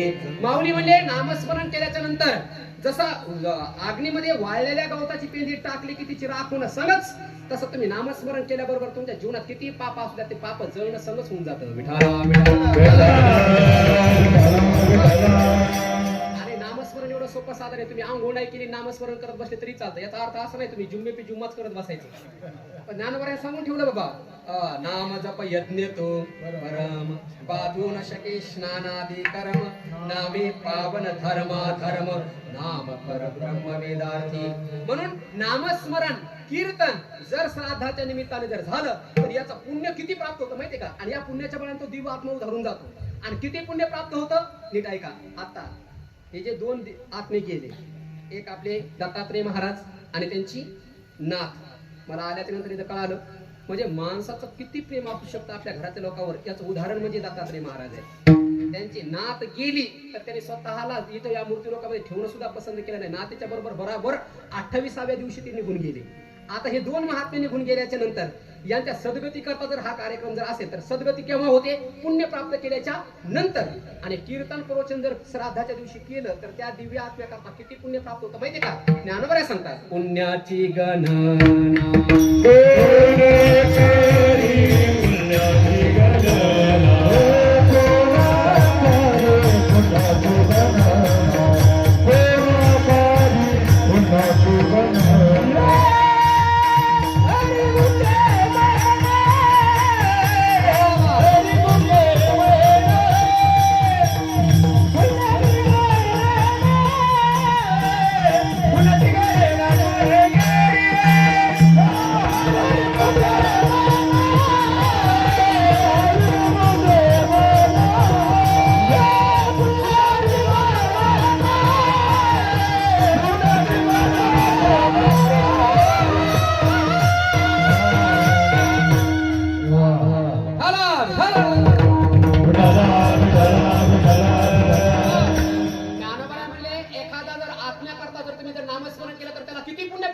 पुण्याची गणना कोण करी. म्हणून नामस्मरण एवढं साधन आहे, सर्वात सोपं आहे. तुका म्हणे सोपे आहे सर्वापे परंतु शहाणा तू धनी येतो येते. म्हणून जगद्गुरु तुकोबाराय म्हणतात, आमच्या जीवनामध्ये वासना निवृत्त करण्याकरता आणि परमात्म्याची प्राप्ती करून घेण्याकरता, निश्चिंतता प्राप्त करून घेण्याकरता आम्ही दुसरं काहीच नाही केलं. आम्ही फक्त नाम मंगळाचे. आणि किती नामस्मरण केलं तुकाराम महाराजांनी माहितीये का? तुकाराम महाराज जर चालले ना, ते काय का, एकदा संध्याकाळची वेळ होती आणि तुकाराम महाराज जेवायला बसले. जेवायला बसल्याच्या नंतर जेवण चालू असताना त्यांची पत्नी रडायला लागली. जगद्गुरु तुकोबाराय यांच्या पत्नीचं नाव जिजाऊ होतं, पण ते प्रेमाने तिला आवली म्हणायचे. काय म्हणायचे? आवले. तुकोबाराय म्हणले, आवले तुला रडायला काय झालं? त्यावेळेला महाराज म्हणले, त्या आवलीने सांगितलं, जिजाबाई साहेबांनी सांगितलं, महाराज तुम्ही भजनाला जाता डोंगरावर, सांगून जात नाही, आणि तुम्ही कोणत्या डोंगरावर जाता आम्हाला माहित नसतं. तुम्ही जाता भांडारा डोंगरावर आणि मी तुम्हाला शोधायला जाते भामचंद्र डोंगरावरती. महाराज उद्यापासून कृपा करून विनंती आहे, कोणत्या डोंगरावरती भजनाला चालले सांगून जात जात जा. महाराज म्हणले, कशा करता? ती म्हणली, महाराज जोपर्यंत तुम्ही जेवत नाही तोपर्यंत मी जेवत नाही, आणि जोपर्यंत मी जेवत नाही तोपर्यंत आपले लेकरं जेवत नाही. म्हणजे काय निष्ठावान लेकर असतील त्यांच्या कुळाचे विचार करून पहा. महाराजांना म्हणले, म्हणून आता मी काय करू? त्यावेळेस तिने सांगितलं, महाराज काय नाही, डोंगरावर जा, पण जात असताना कोणत्या डोंगरावर चालले तेवढं सांगून जा. महाराज म्हणले, आवले मी काय कीर्तनकार आहे का ग? डायरीमध्ये लिहून ठेवायला, आज या गावाला उद्या त्या गावाला. अगं सकाळी आंघोळ केली, कपडे घातले, गळ्यात विना घेतला, हातात चिपड्या घेतल्या की मलाच माहिती नसतं की मी कोणत्या डोंगरावर चाललो होते. असो ऐसा कोठे आठवची नाही, देहीचे विदेही भोगू दशा. त्यावेळेला मग आई साहेबांनी विचारलं, महाराज मग तुम्ही जाऊन जाणार नाही तर मग रोजच पोरांची अशी उपासमार होणार का? रोजच त्यांना दुपारी 4-4 वाजेपर्यंत उपाशी राहावं लागणार का? तुकोबारायांचं अंतःकरण कळवळलं, कारण लहान मुलगा, लहान लेकरं ती उपाशी राहतात, माझ्यामुळे राहतात. हे पाहिल्याच्या नंतर तुकोबारायला वाईट वाटलं आणि तुकोबारायांनी सांगितलं, आवले काळजी करू नकोस, उद्या ज्या वेळेला तू माझ्याकरता भाकरी बांधशील आणि इंद्रायणीच्या समोर येशील ना पुढे, तिथं 3 रस्ते फुटतील, एक भामचंद्र, एक घोरडा आणि एक भंडारा. तिथं आल्याच्या नंतर तू काय कर, फक्त वाटेला कान लाव. ज्या वाटेने मी भजन करण्याकरता गेलेलो असेल ना त्या वाटेची माती सुद्धा विठ्ठल विठ्ठल म्हणत असेल. म्हणजे तुकाराम महाराजांनी एवढं नामस्मरण केलं मायबाप, त्यांची पाय लागलेली माती सुद्धा विठ्ठल विठ्ठल म्हणत होती. काय नामस्मरण असेल. याच्या पुढे सांगतो तुम्हाला. पंढरपूरमध्ये एक माता माऊली होऊन गेली. ती कुठल्या शाळेत गेली नाही, कुठल्या विद्यापीठात गेली नाही, पण तिच्या आजही अभंग शाळेत आणि विद्यापीठात शिकवल्या जातात. तिचं नाव आहे जनाबाई. पण नीट ऐका मावल्या हो, तिने एवढं नामस्मरण केलंय, एवढं नामस्मरण केलंय, तिच्या हात लागलेल्या गौऱ्या सुद्धा विठ्ठल विठ्ठल म्हणत होत्या. जर तिच्या हात लागलेल्या गौऱ्या विठ्ठल विठ्ठल म्हणत होत्या, कारण तिने केलेलं नामस्मरण. जर तुम्ही घरामध्ये भाकरी थापत असताना जर विठ्ठल विठ्ठल म्हणलं तर तुमच्या भाकरी विठ्ठल विठ्ठल म्हणतील. आणि त्या विठ्ठल विठ्ठल म्हणणाऱ्या भाकरी जर तुमच्या नवऱ्याने खाल्ल्या तर तो रामकृष्ण हरी म्हणत घरात येईल. आणि जर तुम्ही जर भाकरी थापताना जर गाणी ऐकायला लागल्या तर तो चिंग चिंग चिंग करत का घरात येणार नाही. याचा अर्थ असा आहे, जर जनाबाईच्या हात लागलेल्या गौऱ्या विठ्ठल विठ्ठल म्हणत होत्या, जगद्गुरु तुकोबारायांचे पाय लागलेली माती विठ्ठल विठ्ठल म्हणत होती, तर तुम्ही जीवनामध्ये नामस्मरण केल्याच्या नंतर तुम्हाला परमात्मा स्वरूपाची प्राप्ती का होणार नाही. म्हणून जन्माला आलात तर जीवनामध्ये काही नाही, फक्त परमात्मा माझा आहे, मी परमात्म्याचं एवढंच म्हणा. एसा ते आलिया नाही तरी संसार, कौनाचे मायबाप कौनाचे गणगोत, मूर्ख जळबत जाय. त्वमेव माताच पिता त्वमेव, त्वमेव बंधुश्च सखा त्वमेव, त्वमेव विद्या द्रविणं त्वमेव, त्वमेव सर्वं मम देव दूरं. अरुणाच्या भाषेत बोलू का. तू गुरु बंधू पिता, तूच आमुची इष्ट देवता, तूच सदा रक्षिता आपली आमुची. मायबाप जन्माला आलात ना, आपुला तो एक देव करुणे घ्यावा, तेने विन जीवा सुख नवी एरते माईके, दुःखाची जनिते नाही आली अंती अवसान. म्हणून सकाळ दुपार संध्याकाळ जेव्हा देवाची आठवण येईल तेव्हा एवढंच लक्षात ठेवायचं की मी विठ्ठलाचा आहे आणि विठ्ठल माझा आहे, बाकी या जगामध्ये कोणच आपलं नाहीये. विठ्ठल माझा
मुक्ती प्राप्त होते. त्याला मुक्ती मी नाही सांगत, ज्ञानोबा म्हणतात नारायण हरी नारायण हरी भक्ती मुक्ती चारी घरी त्यांच्या.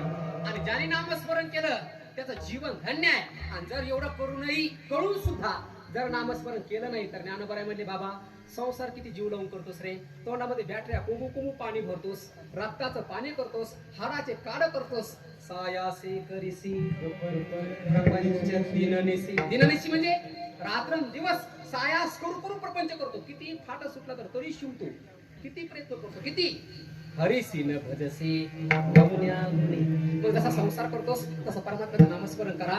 मायबाप सगळ्यात सोपं जर जगात जर काय असेल तर फक्त नामस्मरण आहे. मुक्ती प्राप्त करून घेण्याकरता देवाच्या प्राप्तीकरता ब्रह्मचारी राहिलंच पाहिजे असं काही नाही, घरादाराचा त्यागच केला पाहिजे असं काही नाही, संन्यासच घेतला पाहिजे असं काही नाही, हिमालय बद्रीनाथ केदारनाथलाच गेलं पाहिजे असं काही नाही.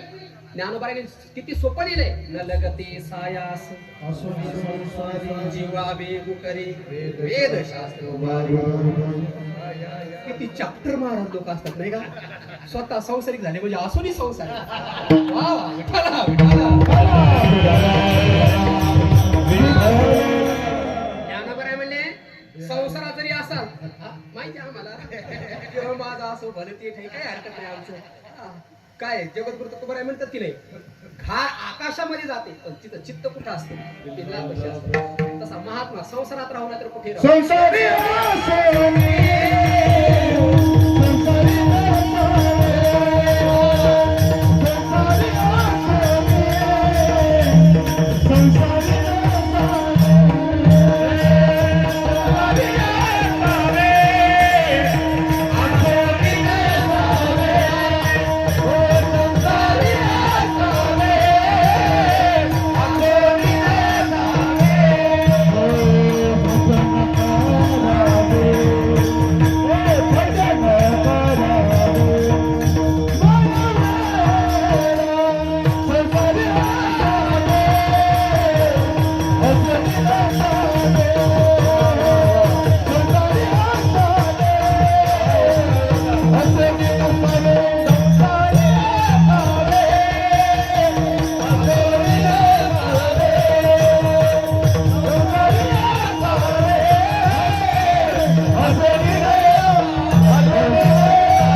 संसारी असावे असोनी.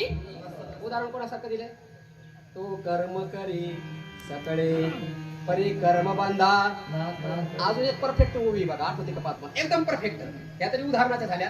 ज्ञानोबा म्हणतात, देह तरी वरची लकडे आपुलिया परी हिंडे परी पैसका न मोडे मानसीची. आणि आद्यगुरु शंकराचार्याचं प्रमाण सांगतो, योग रतो वा भोग रतो वा संग रतो वा संगविहीन यस्य ब्रह्मणि रमते चित्तं नंदति नंदति नंदतीव.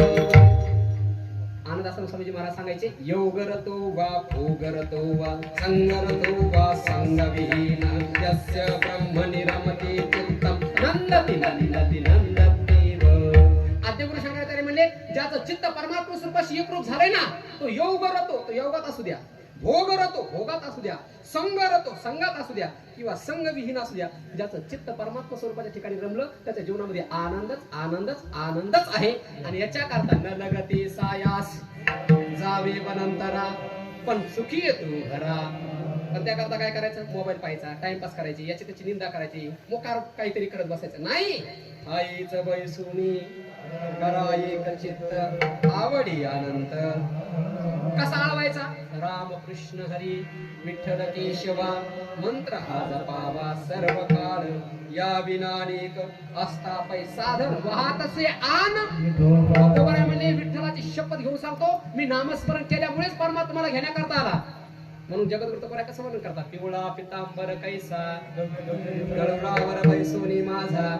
एवढा विलय देवानी तुकोबारायने देवाला, देवा कधी येतोस रे, केव्हा भेट देतोस मला. मला बायकोमध्ये माझं मन रमत नाही रे देवा, पोरांमध्ये माझं मन रमत नाही, संपत्तीमध्ये माझं मन रमत नाही. मला इच्छा जर अंत करत असेल तर फक्त तू केव्हा भेटतोस. आणि माझं मन साखर तळमत आहे. कसं, तुकोबारायने उदाहरण दिले, कन्या सासुर्यासी मागे परतोनी पाही तैसे झाले माझ्या जीवा केव्हा भेटती केशवा. भरपूर उदाहरण दिले, सगळ्यात पराकोटीचं उदाहरण दिलं जगद्गुरु तुकोबाराय म्हणतात, पाण्यातून मासा काढला, जमिनीवर टाकला, 6 महिने जगतो फक्त, आहे की नाही. काही काही होळीमध्ये बहादर किती छान कीर्तन ऐकत आहे. जगद्गुरु तुकोबाराय म्हणतात, अरे पाण्यातून मासा काढला की तो कसा तळमळतो, जीवना वेगळी तैसा तुका. तुकोबाराय म्हणतात, देवा आता माझं मन घरामध्ये रमत नाही, माझं मन त्या माशासारखं सारखं तरफडतं, तू मला कधी भेटतोस. मग जगद्गुरु तुकोबाराय भंडारा डोंगरावरनं पंढरपूरकडे पाहतात आणि देवाला विनंती करतात. देव पण लक्षात आलं, विनंती करतोय पण देव झोपलाय. मग देवाला जागा करायचं कोण, पाय लक्ष्मीची तिसे येतो. लक्ष्मीला विनंती केली, आई साहेब देव झोपले, जरा जागा करा ना, पटकन त्यांना देऊला माझ्याकडे पाठवून द्या ना. तेव्हा आई साहेब म्हणल्या, जागे असते तर मी विनंती केली असते, झोपलेल्या माणसाला उठू नये. आता उठवायचं काम शेष नागाचं आहे. कारण परमात्मा कुठे झोपलेले आहेत? शेष नागावर. जगद्गुरु तुकोबाराय म्हणतात तुका म्हणे शेषा जागे करा. देवाला जागा करा आणि पटकन माझ्याकडे घेऊन या. शेष नारायण म्हणले मी जागा करायचं काम आहे, पण तुमच्यापर्यंत इथपर्यंत वेगात पोहोचण्याचं काम हे माझं नाहीये. कोणाचं काम आहे मग? गरुडाचे पायी हेवी वेळोवेळा डोई वेगी अनावा तो हरे मदतीना ते उद्धरे. म्हणजे देवाला घेऊन येण्याकरता तुकोबारायने किती वशिला लावलाय पहा. कळतं का मी काय बोलतो ते? म्हणजे परमार्थात जर वशिला लागतो तर व्यवहारात का लागणार नाही? विठाला विठाला.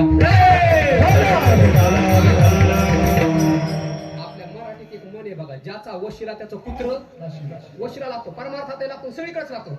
जगद्गुरु तुकोबारायने पहिल्यांदा लक्ष्मी आई साहेबाकडे वशिला लावला, 2 नंबरला शेषनागाकडे लावला आणि 3 नंबरला गरुडाकडे वशिला लावला.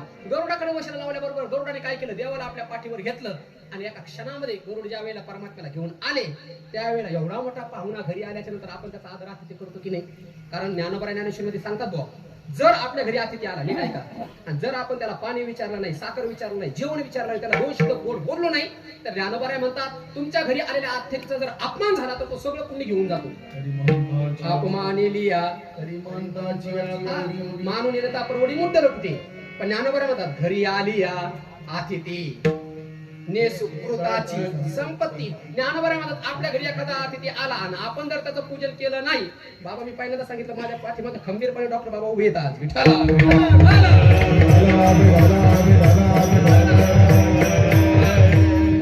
काय माहितीये का, त्यांची ज्ञानेश्वरी पाठ आहे आणि गुरुने डॉक्टर बाबाच्या कृपेने मलाही थोडं फार जमतं. अब होगी तेरी मेरी.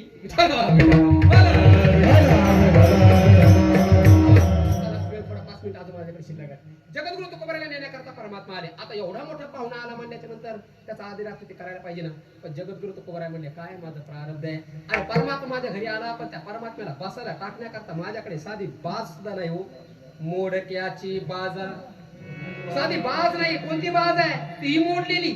आणि त्या बाजेवर टाकण्याकरता साधं वाकळ सुद्धा नाही. मग वळी वाकळाच्या एवढा जगाचा बाप परमात्मा घरी आला. जगद्गुरु तुकोबाराय म्हणतात माझ्याकडे मोडकी बाज, त्याच्यावरती मी कसं तरी गोदरी टाकली आणि त्या गोदरीवर परमात्मा बसला कसा तरी. आता बसल्याच्या नंतर खायला काहीतरी द्यायला पाहिजे ना. पण जगद्गुरु तुकोबारायची अवस्था अशी आहे मायबाप, नीट ऐका. आज वारकरी संप्रदायामध्ये आमचे कीर्तनकार तुकोबारायचे 4092 अभंग उपलब्ध आहेत. किती? 4092. आम्ही कीर्तनात ज्ञानबा तुकाराम म्हणलं की लोक आम्हाला गुलाबजाम खाऊ घालतात. आणि जे जगद्गुरु तुकोबारायचं नामस्मरण केल्याच्या नंतर आम्हाला लोक एवढी दक्षिणा देतात, आमच्या पाया पडतात, आम्हाला चांगलं चांगलं खाऊ घालतात. त्या जगद्गुरु तुकोबारायकडे ज्यावेळेला देव आला ना, त्यावेळेला त्यांच्या घरामध्ये देवाला खाऊ घालायला साधं दाणी सुद्धा नव्हते हो. जगद्गुरु तुकोबाराय म्हणतात आम्ही देवाला काय खाऊ घातलं माहितीये का? दरदरीत पाण्या माझी रांदियल्या. दरदरीत पाणी कळताना तुकोबारायच्या घरात फक्त मूठभर कन्या होत्या. आणि मूठभर कन्या जगद्गुरु तुकोबारायने सांगितलं आवले देव आलाय काहीतरी खायला बनव. त्यावेळेला आई साहेबांनी सांगितलं महाराज फक्त मूठभरच कन्या. देव तुकोबाराय म्हणले काय करायचं तर, पण देवाचं पोट भरलं पाहिजे. आता आई साहेब हुशार होत्या, त्यांनी काय केलं माहितीये का? हंडाच घेतला, हंडा. आणि तो हंडा तापायला ठेवला. पण एक ओवी सांगतो नीट ऐका. 15व्या अध्यायामध्ये ज्ञानोबा म्हणतात जर भगवंताने जर ठरवलं ना एखाद्याची भूक भागवायची, तर तुम्ही उकळत्या पाण्यात जर खडे जरी टाकले तर अमृतापेक्षा गोड त्याचा भात होतो. क्या बात है. अधने घातलिया रळ होती अमृताचे तांदूळ, जरी भुकेची राखे वेळ श्री जगन्नाथ. ज्ञानोबा म्हणतात जर तुमचं पुण्य असेल, तुमचं प्रारब्ध असेल, गुरुची ईश्वराची तुमच्यावर कृपा असेल, तर तुम्ही उकळत्या पाण्यात जर नुसते दगड जरी टाकले, दगडा तरी त्याचा अमृतासारखा गोड भात होतो. आता इथं जिजाऊ आई साहेबांनी काय केलं माहितीये का? एक हंडा घेतला, तो तापायला ठेवला, हंड्याभर पाण्यात मूठभर कण्या टाकल्या. किती छान कण्या झाल्या असतील आहे ना. आणि त्या पातळ नितळ कण्या ज्यावेळेला देवाला वाढल्या ना, त्यावेळेला त्या कण्या इकडे जातात तिकडे जातात. पण देवाला 1000 हात आहेत. देवाने 1000 हात करून ते पत्रवाळ कसं तरी उचलून देवाने पिलं. आता मोठा माणूस घरी जेवल्याच्या नंतर आपण त्याला काय करतो? मुखशुद्धी देतो ना, बडीशोप वगैरे काहीतरी. मग जगद्गुरु तुकोबाराय म्हणतात एवढा देव त्यांनी कण्या प्याल्याच्या नंतर त्याला मुखशुद्धी करता माझ्याकडे देण्याकडे काहीच नव्हतं. मी काय दिलं? मुखशुद्धी. तुळशी दळ म्हणजे तुळशीचं पान मी त्याला मुखशुद्धी करण्याकरता दिलं. का? तुका म्हणे मी. मग जगद्गुरु तुकोबारायने देवाचं भजन पूजन सगळं झालं, आदर सत्कार जेवण झालं. आणि मग देवाने सांगितलं तुकाराम महाराज आता इथं राहायचं नाही, तुम्हाला घेण्याकरता मी आलोय, आता चला लवकर. तुकाराम महाराज म्हणले देवा एकदा गावात जाऊन येऊ दे ना मला. का? आणि ज्या लोकांच्या सहवासात मी राहिलो, लहानाचा मोठा झालो, ज्याच्या सहवासात मी भजन केलं, त्यांना विचारतो ना यायचंय का कोणाला वैकुंठाला. देव म्हणले लवकर विचार. आणि तुकोबर आहे मग गावामध्ये गेले हिंडायला. देव घ्या कोणी, देव घ्या कोणी, आयता आला. जगद्गुरु तुकोबर गावात हिंडायला लागले. अरे देव नेण्याकरता आलाय, चला वैकुंठाला चला. त्यावेळेला लोक म्हणले महाराज तुम्ही जा म्हणलं यायचं. तुकाराम महाराजांना वाटलं चला बाबा गावातल्या लोकांना माझी किंमत नाही, पण कमीत कमी बायकोला तरी कळलं. म्हणून बायकोकडे गेले आणि तिला सांगितलं आवले मला देण्याकरता देवाला मी वैकुंठाला चाललो, यायचं का तुला. ती म्हणली वैकुंठाला. आणि मग माझी मंगळाई कोण पाहणार. तिच्या म्हशीचं नाव होतं मंगळाई. ती म्हणजे माझ्या म्हशीचं कोण पाहणार, माझ्या लेकराचं कोण पाहणार, घरदार कोण पाहणार. महाराज तुम्हीच जा. तुकोबारांच्या लक्षात आलं. कारण एक लक्षात ठेवा, साधू संतांना ओळखण्याकरता साधू संतच लागतात. येड्या गबाळ्यांना साधू संत कळत नसतात. आमचे गुरु एक वाक्य सांगत असतात, थोर माणसं ओळखण्याकरता माणूस थोर असावा लागतो. थोर माणसं हे चोरांना आणि पोरांना कधी कळत नसतात. विठाला विठाला तुकोबारांच्या लक्षात आलं आता इथे राहून उपयोग नाही. त्यावेळेला जगद्गुरु तुकोबारायांनी आपली जी जिवलग 14 काळातरी होते त्यांना बोलवलं आणि त्यांना सांगितलं मला शेवटचं कीर्तन करायचंय. आणि जगद्गुरु तुकोबारायांनी शेवटचं कीर्तन केलं. ब्रह्मीभूत काया होत असेल कीर्तनी किंवा ओट विन लाल ब्रह्मज्ञान हाती मुक्ता स्थिती. जगद्गुरु तुकोबारायांनी या अभंगावर कीर्तन केलं. आणि बरोबर 12 वाजल्याच्या नंतर जगद्गुरु तुकोबाराय त्या गरुडावरती बसले आणि जगद्गुरु तुकोबाराय तुकाराम परमात्म्याचं भजन करत करत करत इहलोकातून परलोक गावी निघून गेले. आणि जगद्गुरु तुकोबाराय याचं वर्णन अभंगाच्या शेवटच्या चरणात करतात. हरी तुका वा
माती विठ्ठल विठ्ठल बनेपर्यंत नामस्मरण केलं. याच्याकरता तर एवढा अट्टहास केला होता आम्ही. याद साथी केला होता. आता आम्ही वैकुंठाला निघालो. शेवटचा दिवस हा आमच्या जीवनाचा खरा गोड दिवस आहे. म्हणजे आपल्या अंत्ययात्रेला किती लोक जमले, श्राद्धाला किती लोक जमले, याला काही महत्व नाही. आपण जात असताना आपल्याला नेण्याकरता कोण आलं याच्यावरनं आपला दिवस गोड ठरत असतो. या जगामध्ये अनेक महापुरुष गेले, पण सगळ्याला नेण्याकरता परमात्म्याचे दूत आले. पण जगाच्या पाठीवर एकमेव जगद्गुरु तुकोबर आहेत, त्यांना नेण्याकरता साक्षात परमात्मा आला. विठाला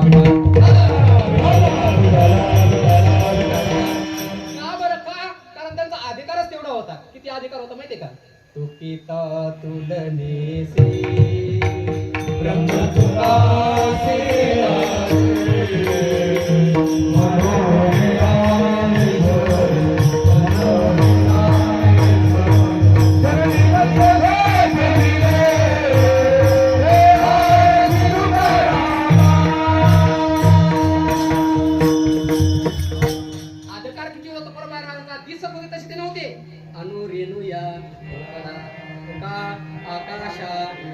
साक्षात परमात्मा स्वरूपाशी एकरूप झालेले तुकोबराय होते. पण त्यांना नेण्याकरता त्यामुळे परमात्मा आला. आणि याचं कारण जर काय असेल, एवढा अधिकार त्यांना प्राप्त झाला केवळ नामस्मरणामुळे.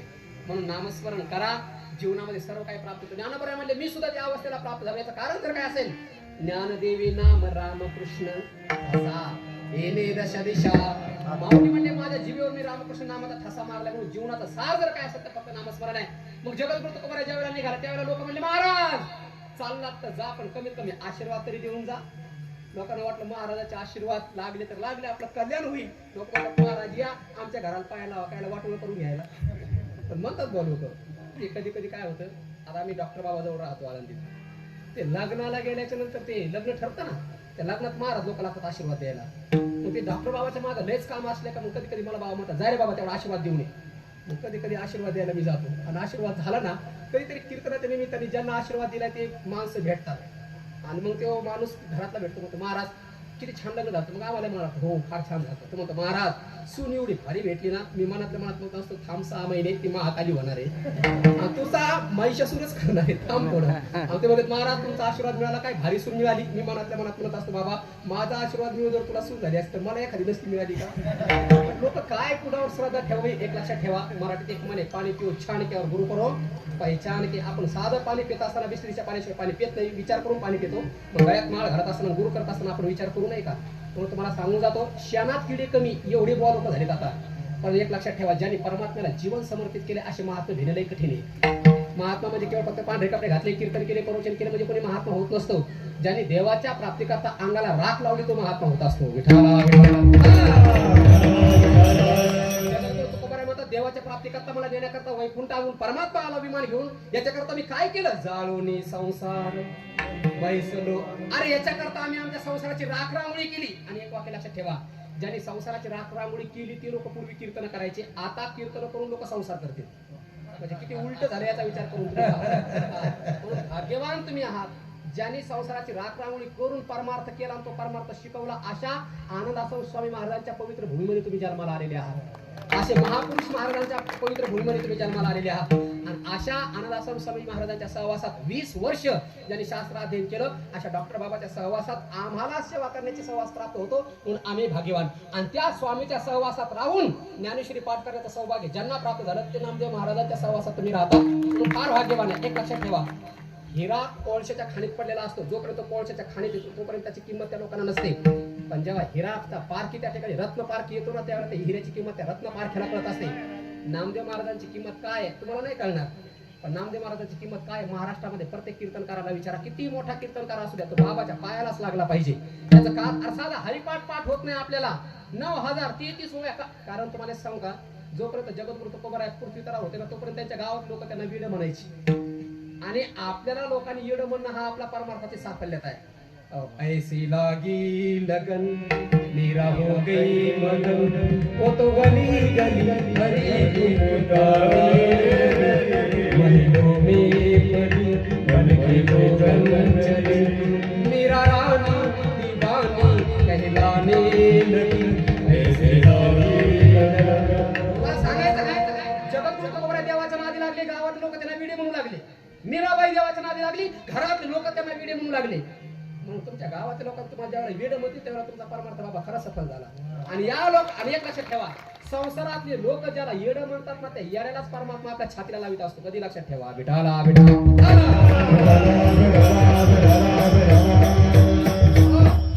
अशा आनंदासन स्वामी महाराजांच्या डॉक्टर बाबांच्या सहवासात राहिलेली तुम्ही सगळे महापुरुष मंडळी आहात. या ठिकाणी परमपूज्य आदरणीय प्रातस्मरणीय वैकुंठवासी दत्तात्रय दगडू पवार साहेब यांना जाऊन आज बरोबर 1 वर्ष होते. आणि आपल्या हिंदू संस्कृतीमध्ये शास्त्रामध्ये नियम असा आलाय, या श्राद्धाला नैमित्तिक कर्म म्हणतात. कोणतं?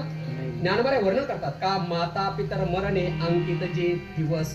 आपली आई आणि आपले वडील ज्या दिवशी गेले त्या दिवशी जर आपण त्यांच्या नावाने अन्नदान केलं, वस्त्रदान केलं, द्रव्यदान केलं, ज्ञानदान केलं तर त्या ज्ञानदानाचा प्रभावाने त्या लोकांची दिव्य सद्गती होत असते. म्हणून या पवार कुटुंबाने या महात्म्याच्या ऋणातून उत्तीर्ण होण्याकरता एवढा देखणा सोहळा केला आणि यांच्यावरती प्रेम करणारा एवढा जनसमुदाय सागर या ठिकाणी उपस्थित झाला. सर्वांच्या सहकार्याने झालेली सेवा ज्ञानोबरायांच्या चरणी समर्पित करतो आणि वाणीला या ठिकाणी पूर्णविराम देतो. बोलण्याच्या ओघामध्ये जे काही योग्य आलं असेल ते परमपूज्य आनंदाश्रम स्वामी हरिभक्तपरायण परमपूज्य आदरणीय गुरु डॉक्टर महाराज या महापुरुषांचा आहे. बोलण्याच्या ओघात एखादा अपशब्द केला असेल तर ते माझ्या बुद्धीचे दोष आहेत. तुम्ही सर्व माझ्या आई वडिलांसारख्या तरी न्यूनते पुरते अधिकते सरते करून घ्यावे तुमते विनवितसे पायाच्या प्रसादे काही बोलिलो विनोदे मद क्षमा करणे संती नोहे अंगभूत युक्ती माझ्या बरोबर आलेले आपल्याच भागाचं भूषण असणारं युवा कीर्तनकार गायने चांगलं करतात. पण कदाचित त्यांना असं वाटलं कशाला सुग्रणी जास्त झालं तर स्वयंपाक बिघडत असतो कधी कधी, त्यामुळे त्यांनी त्याला यशस्वी माघार म्हणायची. त्यामुळे ते बिचारी शांत बसले. हरिभक्तपरायण प्रसाद महाराज, ओंकार महाराज, नामदेव बाबा, सगळी गायनाचार्य महाराज, सगळी श्रोती मंडळी सगळ्यांच्या सहकार्याने झालेली सेवा ज्ञानोबरायाच्या चरणी समर्पित करतो. आणि या दोनही महात्म्यांना, आजोबाला आणि नातीला, या आजा नात्यांना आदराची आदरांजली, श्रद्धेची श्रद्धांजली, भावाची भावांजली समर्पित करतो आणि वाणीला या ठिकाणी पूर्ण विराम देतो. ज्ञानेश्वर